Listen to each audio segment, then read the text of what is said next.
Trump Putin বহুল আলোচিত বৈঠক, ইউক্রেন যুদ্ধ বন্ধে অগ্রগতির দাবি দু নেতারই।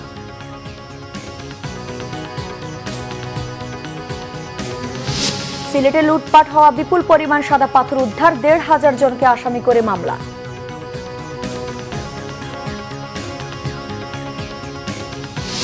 নারায়ণগঞ্জের উত্তর রূপগঞ্জ পানি সংরক্ষণ প্রকল্প কার্যালয়ে যেন ভুতুড়ে বাড়ি, ১৭ জনের মধ্যে অফিসে আসেন মাত্র ৩ জন।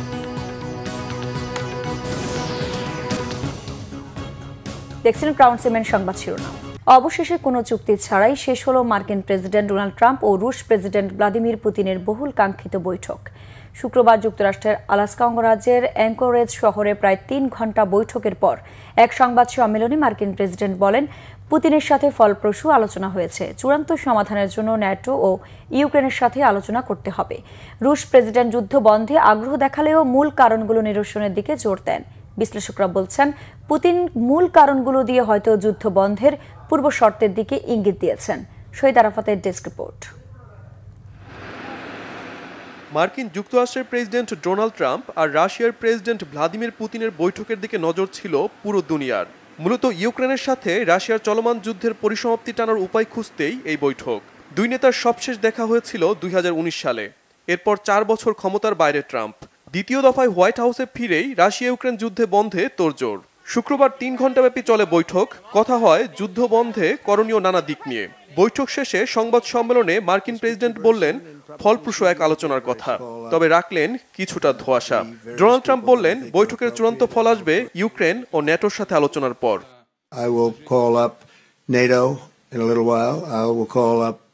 আমরা অনেক বিষয়ে একমত হয়েছি, কিন্তু মীমাংসার জন্য আরো কিছু সময় অপেক্ষা করতে হবে। এটা আসলে প্রেসিডেন্ট জেলেনস্কির উপর নির্ভর করছে। আর আমি ইউরোপীয় দেশগুলোকে বলবো, এই যুদ্ধ বন্ধে তাদের একটু সম্পৃক্ত হতে হবে।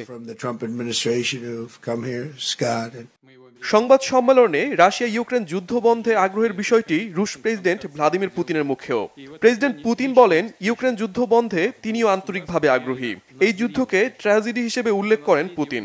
বলেন, যুদ্ধ বন্ধের জন্য এই যুদ্ধের মূল কারণগুলো নিরসন করতে হবে। এই বৈঠককে ঘিরে নানা শঙ্কার মধ্যে ছিলেন ইউক্রেনের প্রেসিডেন্ট ভলোদিমির জেলেনস্কি। তার সেই শঙ্কা বোধ হয় এখনো কাটেনি।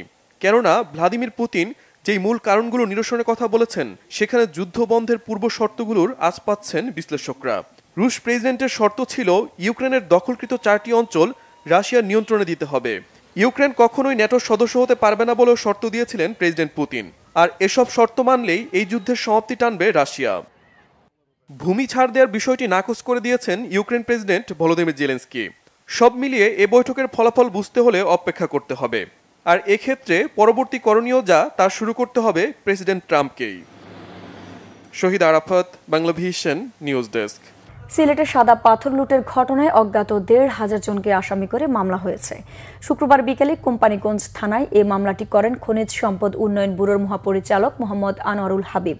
বিষয়টি নিশ্চিত করেছে কোম্পানিগঞ্জ থানার ওসি উজায়ের আল মাহমুদ আদনান। এদিকে গত ৩ দিনে প্রশাসনের অভিযানে লুট হওয়া প্রায় ১ লাখ ঘনফুট পাথর জব্দ করা হয়েছে। এর মধ্যে সিলেটের জয়ন্তাপুরে আসামপাড়া এলাকা থেকে ৭,০০০ ঘনফুট পাথর উদ্ধার করা হয়। এই অভিযান চলবে বলে জানিয়েছে প্রশাসন। চট্টগ্রামের বাকুলিয়ায় আগুনে পুড়ে গেছে একটি ঝুট কাপড়ের গুদাম ও প্লাস্টিকের কারখানা। রাত ১:৩০টায় অগ্নিকাণ্ডের ঘটনাটি হয়। পরে স্থানীয়রা ফায়ার সার্ভিসকে খবর দিলে তাদের ১১টি ইউনিট ৪ ঘণ্টা পর আগুন নিয়ন্ত্রণে আনে। তবে কিভাবে আগুনের সূত্রপাত তা এখনও জানা যায়নি। স্থানীয়রা জানান, ঝুট কাপড় থাকার কারণে গুদামটিতে দ্রুত আগুন ছড়িয়ে যায়। পরে সেই আগুন পাশের একটি প্লাস্টিক কারখানায়ও ছড়িয়ে পড়ে দ্রুত গতিতে। তবে এতে কোনো হতাহতের ঘটনা ঘটেনি। নারায়ণগঞ্জের উত্তর রূপগঞ্জ পানি সংরক্ষণ সেচ ও নিষ্কাশন প্রকল্প কার্যালয়ে যেন এক ভুতুড়ে বাড়ি। ১৭ জন কর্মকর্তার জায়গায় মাঝে মধ্যে অফিস করেন মাত্র ৩ জন। প্রকাশ্যে কার্যালয়টিতে চলে মাদক সেবনকারীদের আড্ডা। স্থাপনাগুলো শেওলা ধরা, লোহায় মরিচা আর ঝোপঝাড় যুক্ত নর্দমা। সেখানে ২-১ বাম্প অপারেটর থাকলেও নানা অজুহাতে বন্ধ থাকে কাজকর্ম। নিষ্কাশনের অভাবে পানি জমছে ফসলি জমিতে। সামান্য বৃষ্টিতেই তলিয়ে যায় রাস্তাঘাট। বর্ষা এলে ভোগান্তিতে পড়েন এখানকার বাসিন্দারা।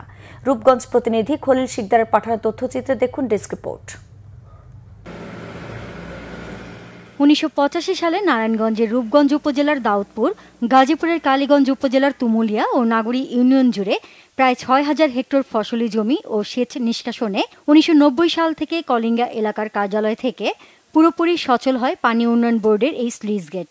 এরপর থেকে এই অঞ্চলে বছরে ২-৩ ফসলি ধান ও সবজি আবাদ বেড়ে হতো ৪ গুণ, কিন্তু বর্তমানে চিত্র ভিন্ন।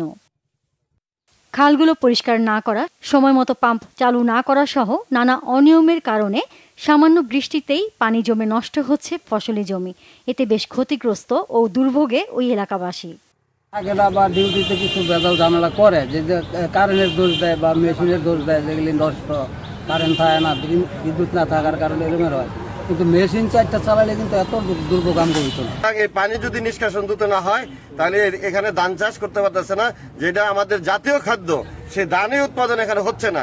সুতরাং এটা দ্রুত সময়ের ভিতরে নিষ্কাশনের ব্যবস্থা করার জন্য সবাইকে আমি অনুরোধ করতেছি। বেরিবান্ধে আসলে কয় মেশিন চালায়, মেশিনে বিল্ডিং এর সমস্যা, বিল্ডিং কাঁপে, মেশিন নষ্ট। আমরা এই জায়গায় আইসে দেখি সবই ভালো।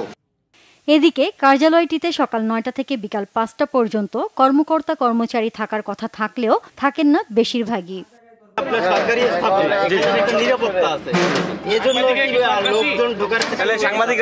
নামমাত্র ভূমিকা পালন করছেন দায়িত্বরতরা। সময় মতো কাউকেই খুঁজে পাওয়া যায় না অফিসে।